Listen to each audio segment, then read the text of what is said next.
Yes, Qatar freelancing visa, the hidden cost that most of you do not understand. Yes, when most of talk about what we call freelancing visa in Qatar, we definitely get so much excitement of how we are going to work independently and how we are going to have a life of our own away from what we call our employers. However, something that you definitely should understand, when it comes to a freelancing visa, there are hidden costs that you should understand.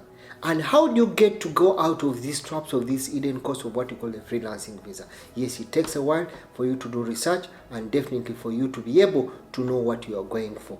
By the way, in this video, I'm going to share with you what you call the insights or what you call the hidden costs that are associated with obtaining what you call a freelancing visa in Qatar.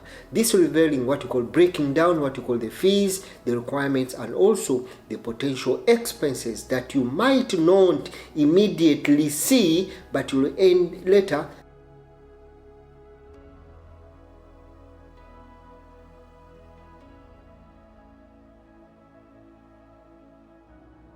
freelancing visa, the hidden cost that most of you do not understand. Yes, when most of talk about what we call freelancing visa in Qatar, we definitely get so much excitement of how we are going to work independently and how we are going to have a life of our own away from what we call our employers. However, something that you definitely should understand, when it comes to a freelancing visa, there are hidden costs that you should understand.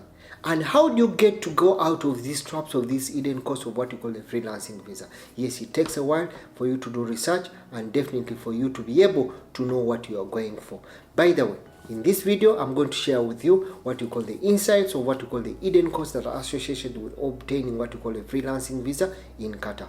This will reveal in what you call breaking down what you call the fees, the requirements, and also the potential expenses that you might not immediately see, but you will end later feel when you get the visa or when you are applying for the visa. Remember, immediately applying, considering a freelancing visa to work in Qatar, you must have taken what you call an informed decision, or you must have taken a thorough research for you to be able to fit into the situation, or to be able to go into what you call your career path using what you call the visa. Remember, when you look at the growing market in Qatar, it's a vibrant market in Doha. There are a lot of opportunities that definitely can go. But however, the opportunities available may not be a straight path that when you have the freelancing visa, you can be able to enter into the same opportunities at that glance. By the way, is it your first time to come across Mex? Don't hesitate to give him a subscribe button. Remember, it's Mex Creation,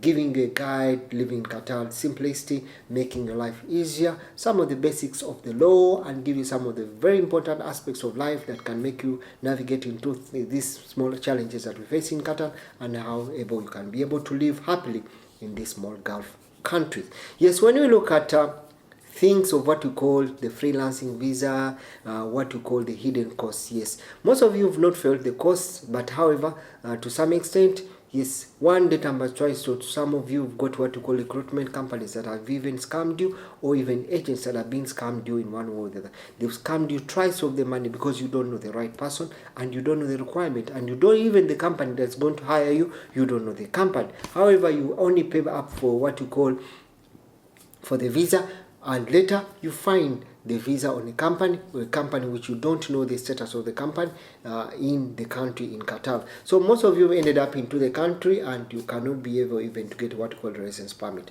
So you find that you've ended up paying what you call a triple charge of what you are supposed to get in one way or the other. Then also you look at situations whereby most of you will come into the country, and the professions that are being indicated in what you call your visa or what being indicated in your residence permit are far bigger than what you call your requirement or what you call your education. So you find that most of the time these professions have put you down, or these professions have not given the opportunities for you to portray to what you call the markets. Let's say, for example, in your QID on your visa, you are given a profession as the manager. Yes, most of these decisions have been come from the agents or even the person, the people applying for us the visa.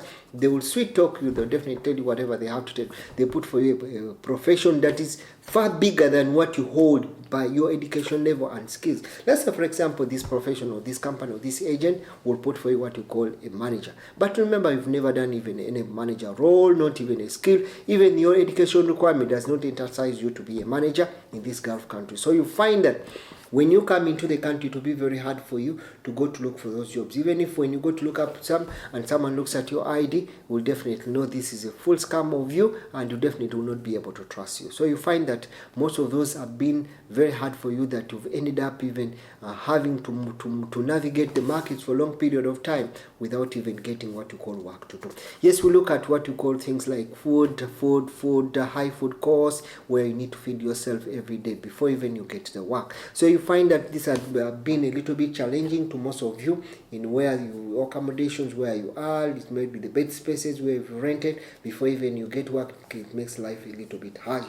Then also we look at accommodation costs, which are sometimes very high, and yet you do not have what you call work, or you are not yet employed, or you've not even got a residence permit in one way or the other. So you find that in these cases, it has made you to spend more than what you projected, and which gives you an alternative that you find that you have to supplement, or even borrowing, even getting out of your hand, even requesting family members to send you money so that you can be able to catch up, or you can be able to fit into what's even some employers have ended up cheating you. Coming here, they cannot do medicals for you, they cannot do anything. They've tried to put in hiding. Some of the employers do not have offices, but in this case you did not know when you are coming, because you thought this is a legit company and this is a legit person that is connecting, and people have ended up abandoning you in any way or the other. Then also we look at what you call lack of enough skills for to the market. Remember, in most of these markets you find there's a global market where there's a lot of competition